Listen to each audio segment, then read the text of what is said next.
29 नवंबर 2023 कराची के शहरी गजा पर इसराइली हमलों के खिलाफ सरापा एहतजाज थे।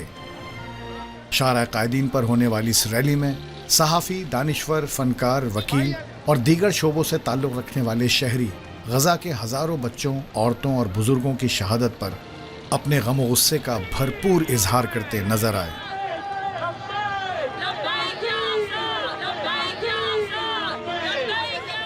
ये रैली मजलूम फ़लस्तीनियों के हक़ में दुनिया भर में जारी एहतजाज और मुजाहिरों का तसलसल है। 7 अक्टूबर सन 2023 21वीं सदी के बदतरीन इंसानी अलमिये के आगाज का दिन है। हमास के खिलाफ कार्रवाई की आड़ में इसराइल ने फ़लस्तीनी इलाकों पर कब्जा करने की अपनी देरीना रिवायत बरकरार रखी।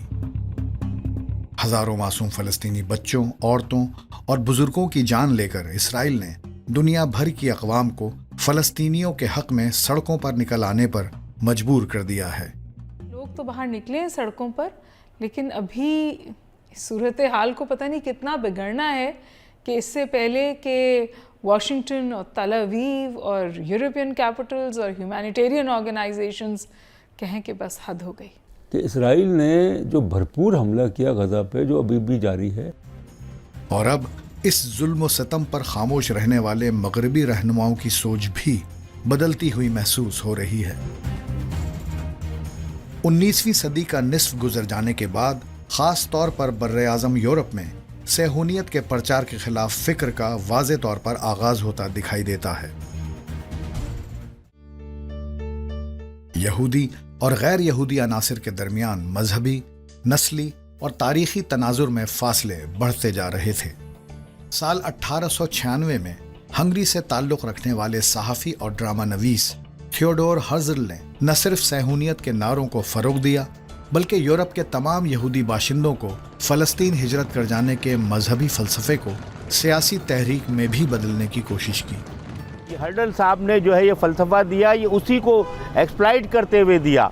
तो थियोडोर हर्ज़ल का वो जो 1898 की बात बता रहे हैं, वो फ़लसफ़ा यही है, और उस पर इसको तक़वीत पहुँचाई किसने पहुँचाई? बेलफर डिक्लेरेशन ने। इस दौर में मौजूदा फ़लस्तीनी इलाका सल्तनत उस्मानिया के ज़ेर इंतज़ाम था। यहाँ बसने वालों में अक्सरियत अरब फ़लस्तीनी मुसलमानों की थी, जबकि मुकामी ईसाई और यहूदी बहुत कम तादाद में आबाद थे। लिहाजा तमाम यहूदी बाशिंदों के फ़लस्तीन हिजरत कर जाने का ख्वाब उस दौर के सियासी हालात में पूरा होना मुमकिन न था। इस ख्वाब की ताबीर सिर्फ एक बड़ी जंग की सूरत ही में मुमकिन हो सकती थी। मशरक़ी यूरोप के सियासी बहरान और सल्तनत उस्मानिया के मुस्तकिल कमज़ोर होने के सबब आखिरकार जुलाई सन 1914 में पहली जंग अज़ीम का आगाज़ होता है। इस तबाहकुन आलमी जंग के बाद सल्तनत उस्मानिया अमलन ज़वाल पजीर हो जाती है और मशरिक़ वस्ता में फ़्रांस और बरतानिया का असर व रसूख बढ़ता दिखाई देता है। अरबों को अब एहसास होता है कि उन्होंने बहुत बड़ी गलती की सल्तनत उस्मानिया के ख़िलाफ़ जंग करके, वरना अगर वो ये नहीं करते तो फ़लस्तीन का मसला ही नहीं होता। एंड ऑफ ब्रिटिश इम्पीरियलिज्म ख़त्म हुआ, ब्रिटिश कॉलोनियलिज्म ख़त्म हुआ, तो उसके नतीजे में इज़राइल का वजूद देखा। जंगी मुआहिदों के तहत ज़मीन की तकसीम में फ़लस्तीन बरतानिया के ज़ेर तसल्लुत आ गया। ख़ित्ते की इस नई इंतज़ामी सूरत हाल में थियोडोर हर्ज़ल का ख्वाब पूरा होता दिखाई देने लगा। यूरोप में ज़ेर अताब यहूदी बाशिंदों की बड़ी तादाद हिजरत करके तेज़ी से फ़लस्तीन में आबाद होना शुरू हो गई। 30 लाख यहूदी जो है वो गैस चैम्बर्स, उसमें तो उनके अंदर अदम तहफ़्फ़ुज़, खौफ, और इस वजह से उन्होंने हिजरत की। उस वक्त ज्यूज़ के लिए यूरोप और अमेरिका में बड़ी नफ़रत थी। उनको कॉन्स्पिरेटर्स कहा जाता था कि भाई जुल्म आपने किया, गैस चैम्बर्स में आपने भेजा, उनकी आबादियाँ खदेड़ दी सदियों के अंदर। मुकामी अरब आबादी और यहूदियों के दरमियान इख्तलाफात उस वक्त शुरू हुए जब बरतानिया ने फ़लस्तीन में यहूदियों के लिए उनका इलाका मखसूस कर देने का ऐलान किया। इसी दौरान यूरोप में ज़ायनिस्ट मूवमेंट या सेहूनी तहरीक भी जोर पकड़ने लगी। اس تحریک کی بنیاد وہ مذہبی فلسفہ ہے جس کے تحت یہودیوں کے لیے ان کی اپنی سرزمین کا وعدہ کیا گیا تھا۔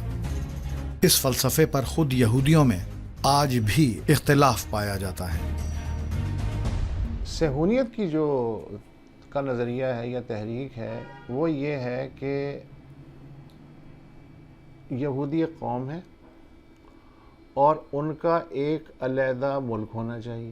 صہیونی ریاست کا فلسفہ تو جیسا کہ آپ 1834 میں پیش کیا گیا، وہ بھی اس لیے کہ امریکی سامراج کو وہاں پہ اپنا ایک ایجنٹ مل جائے، تو یہ تو ایک تصور تھا جس کو مذہب کا رنگ دیا گیا۔ دو ریاستی جو فارمولہ ہے وہ ہمیں قابل قبول اب نہیں ہے۔ مغربی کنارے کے فلسطینی اردن چلے جائیں اور غزہ کے فلسطینی مصر چلے جائیں۔ تاریخی تناظر میں فلسطین کی سرزمین پر یہودی آبادی صحیح معنوں میں سن 1920 سے 40 کی دہائی تک تیزی سے بڑھی۔ کہا جاتا ہے کہ جرمنی میں 1933 تک مقامی یہودیوں کی تعداد 5 لاکھ سے زیادہ تھی۔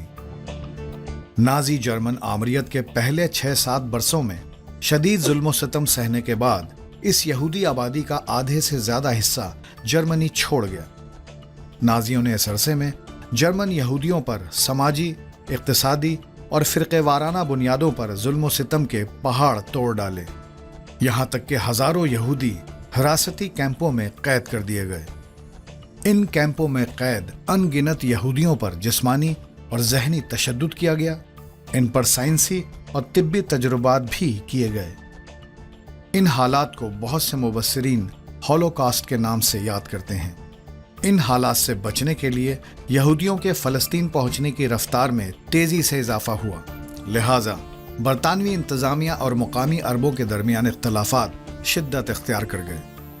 صہیونی تحریک نے عسکری جتھے تیار کر کے مقامی عربوں کے ساتھ ساتھ برطانوی تسلط کے خلاف بھی مزاحمت شروع کر دی۔ وہ برطانیہ نے اگر ان کو کوشش کی کہ وہ انتہا پسندانہ اقدامات جو ہیں وہ نہ اٹھائیں، ان کے خلاف بھی انہوں نے ہتھیار اٹھا لیے۔ مغربی ممالک نے کہ یہ سنہری موقع ہے، یہ جو بوجھ ہے اپنے سر سے اتار کے انہیں فلسطین میں آباد کیا جائے۔ سال 1947 میں اقوام متحدہ نے ووٹنگ کے ذریعے فیصلہ کیا کہ فلسطین کو 2 ٹکڑوں میں تقسیم کر دیا جائے، ایک یہودی ریاست یعنی اسرائیل اور دوسری عرب ریاست یعنی فلسطین، جبکہ بیت المقدس ایک بین الاقوامی شہر قرار دے دیا گیا۔ لیکن چند عرب رہنماؤں کا موقف تھا کہ یہ علاقہ زبردستی ان سے چھینا جا رہا ہے۔ اسی دوران 14 مئی سن 1948 کو اسرائیل کا قیام عمل میں آ گیا اور اگلے ہی دن اردن، مصر، شام اور عراق نے اسرائیل پر حملہ کر دیا۔ یہ پہلی عرب اسرائیل جنگ تھی۔ اس جنگ کے باعث 7 لاکھ سے زائد فلسطینی جان بچانے کے لیے ہمسایہ ممالک میں پناہ لینے پر مجبور ہو گئے۔ آخرکار یہ جنگ علاقے میں اسرائیل کی عسکری بالادستی کا سبب بن گئی۔ البتہ غزہ مصر کے زیر انتظام اور مغربی کنارہ اردن کے کنٹرول میں ہونے کے سبب اب بھی اسرائیلی تسلط سے آزاد تھا۔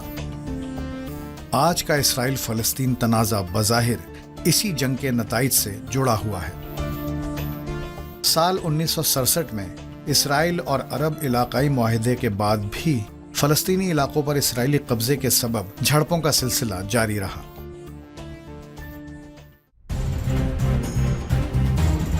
لہٰذا سال 1973 میں مصر اور شام نے اسرائیل پر باقاعدہ حملہ کر دیا۔ البتہ یہ جنگ ایک امن معاہدے پر ختم ہوئی۔ دیکھیے، یہ جو جنگ رمضان تھی 1973 کی، اس میں اس وقت پاکستان میں وزیر اعظم ذوالفقار علی بھٹو تھے۔ انہوں نے پاکستانی فضائیہ کے طیاروں کو بھی بھیجا تھا، تو وہ ایک مشترکہ لڑائی تھی جس میں اسرائیل کو پیچھے ہٹنا پڑا۔ ایک تاثر جو ایک بنا تھا 67 کی جنگ سے کہ اسرائیل ایک ناقابل تسخیر طاقت ہے، وہ تصور جو ہے وہ ٹوٹ گیا 73 میں، اور اس سے یہ بھی ضرورت محسوس ہوئی کہ ایسے نہیں چلے گا۔ معاہدے کے تحت اسرائیل کے زیر تسلط علاقے مصر اور اردن کو واپس کر دیے گئے، لیکن فلسطینی عربوں کی آبادی بڑھنے کا خوف اسرائیلیوں پر مستقل طاری رہا۔ آنے والے کئی برسوں تک حالات بہت زیادہ مختلف نہیں رہے۔ سال 2005 میں غزہ کی پٹی پر اپنا قبضہ ختم کرنے کے باوجود بار بار مسلح کارروائیوں کے ذریعے اسرائیل آج بھی मगरिबी किनारे यानी वेस्ट बैंक पर अमलन काबिज है। ऑक्यूपाइड वेस्ट बैंक कहते हैं, वहाँ पे तकरीबन 8 लाख यहूदी जो हैं वो आबाद किए जा चुके हैं। मगर वो कौन यहूदी हैं? वो हैं रशियन ज्यूस। पैलेस्टीनियंस इस वक्त अपना खून देकर उन्होंने अपनी रेजिस्टेंस को, अपने हक़ खुर्द इरादियत को, अपने हक़ ज़मीन को दोबारा ज़िंदा किया है। मकबूजा इलाका है, उसमें अक़वाम मुत्तहिदा कहती है कि जो भी यहूदी आबाद का 7.5 लाख के करीब हैं वो आबाद हैं, वो टोटल इलीगल है, टोटल, और किसी भी समझौते की सूरत में उन्हें वहाँ से निकलना पड़ेगा। अगस्त 1969 जामा अल-अक़सा में आतिश ज़दगी के एक वाक़े के बाद यरूशलेम के मुफ्ती अमीनुल हुसैनी की दरख्वास्त पर इस्लामी ममालिक के सरबराहान पहली बार सर जोड़ कर बैठे। इस्लामी सरबराही कॉन्फ्रेंस का क़याम अमल में आया और आज निस्फ सदी से ज़ायद अरसा गुजर जाने के बावजूद ये तंजीम फ़लस्तीन समेत इस्लामी दुनिया को दरपेश किसी मसले को खातिर ख़्वाह हल नहीं कर सकी। हमें दुनिया के मज़लूम ममालिक के इत्तेहाद की बात करनी चाहिए, जिसमें लैटिन अमेरिका है, अफ्रीका है, एशिया के सारे ममालिक हैं। इस्लाम के नाम पे हम कुछ नहीं कर सकते, हमें इसे वसी अंदाज में देखना चाहिए। ये जो OIC की बात कर रहे हैं आप, हम सबको पता है कि ये बातें करते रहते हैं, बस इनमें कोई अमली सलाहियत ही नहीं है। अभी जो OIC का समिट हुआ, एक तो 30 रोज़ बाद हुआ। पहली बात तो ये देर आयत दुरुस्त आयत, और फिर सवाल ये कि क्या दुरुस्त आयत? यासिर अराफात की 35 बरस पर मुहित जिद्दोजहद और फ़लस्तीनियों की नुमाइंदगी और इंतज़ामी तंजीमों से जुड़ी पेचीदगियों से क़तअ नज़र तमाम इस्लामी ममालिक, तमाम आलमी ताकतें और तंजीमें इसराइल फ़लस्तीन तनाज़ा हल करने या फ़लस्तीनियों के हुकूक दिलवाने में बुरी तरह नाकाम रही हैं। उधर फ़लस्तीनी तंजीमों फ़तह और हमास के दरमियान नुमाइंदगी पर आंख मचोली का सिलसिला जारी था। साल 2007 में बहरहाल गजा का इक़्तिदार हमास ने संभाल लिया। तब से अब तक इसराइल हमास के खिलाफ कार्रवाइयों की आड़ में बच्चों, औरतों और बुजुर्गों समेत मासूम फ़लस्तीनियों को निशाना बनाता आ रहा है। दूसरी जानिब आज बदतरीन तशद्दुद का शिकार होने वाले गजा के बेकसूर शहरी पानी, खुराक और ईंधन के बगैर ज़िंदगी गुजारने पर मजबूर हैं। जो फ़ज़ाई हमले किए, बहरी हमले किए, ज़मीनी हमलों की आड़ में अंदर दाखिल होने की कोशिश की, लाखों लोगों को शुमाली गजा से बेदखल कर दिया। खाने को नहीं है और वहाँ पानी पीने को नहीं है। मैं दवाइयों की तो बात ही नहीं कर रही। इन्होंने होटल्स उड़ाए, इन्होंने बस्तियां बर्बाद की, इन्होंने कत्ले आम किया। इसराइल की बेईमाना जारियत शुरू हो गई। 16,000 लोग ज़ाहिर मारे गए, अस्पतालों पे हमला हुआ, मरने वालों में बेशतर बच्चे हैं, फैमिलीज़ ख़त्म हो गई। इस वक्त पूरे मगरिब की आवाम फ़लस्तीनियों पर जुल्म व सितम के ख़िलाफ़ सरापा एहतजाज है। इस सूरत हाल के सबब मगरिबी रहनुमाओं पर भी शदीद दबाव पड़ना शुरू हो गया है। पेरिस और मॉन्ट्रियल में इसराइल के खिलाफ गैर मामूली मुजाहरे फ़लस्तीन के मसले पर फ्रांसीसी जहन के मुख्तलिफ होने का एक बार फिर अंदिया दे रहे हैं। उधर रूस और चीन समेत कई ममालिक फौरी जंगबंदी पर वाज़े जोर दे रहे हैं। पाकिस्तान में भी मुजाहिरों और रैलीज़ का सिलसिला जारी और सारी है। कराची में मुनक्किदा बड़ी रैली में तमाम सियासी, फ़िक्री और पेशावर हलकों से ताल्लुक़ रखने वाली शख्सियात ने फ़लस्तीन के मसले पर एक होकर भरपूर शिरकत की। पे जो गुजर रही है, अल्लाह ताला किसी पे वो वक्त ना गुजारे। उन पे हजारों लाखों अटैक हुए, बच्चे हैं, मासूम हैं, जिनके माँ बाप चले गए। हमारे मुसलमान मुल्कों में इतनी दम नहीं है कि वो मुकाबला कर सके। उनकी नस्ल कशी की जा रही है। इस मुश्किल को वो लोग झेलना जानते हैं। इस तरह वो अपने बच्चे लेकर दफना रही हैं। लेकिन अरब दुनिया अपने तमाम तर इज्तिमाई मकासद भूल कर इस मसले पर कमोबेश खामोश है। दीगर इस्लामी और फ़लस्तीन के हिमायती ममालिक भी मुकम्मल तौर पर गैर फाल दिखाई देते हैं, क्योंकि फ़लस्तीनियों से हकीकी मोहब्बत करने वाली ये तमाम अक़वाम एक जानिब शहंशाहियत और मुतलक़ुल अनानियत के ज़ेर अताब हैं, तो दूसरी जानिब ये तमाम अक़वाम सियासी और सिफारती अहलियत के शदीद फ़ुक़दान का शिकार हैं। जबकि फ़लस्तीन की नतीजा खेज़ हमायत के लिए इन ममालिक में अब सियासी और माशरती तब्दीलियाँ नागुज़ीर हैं।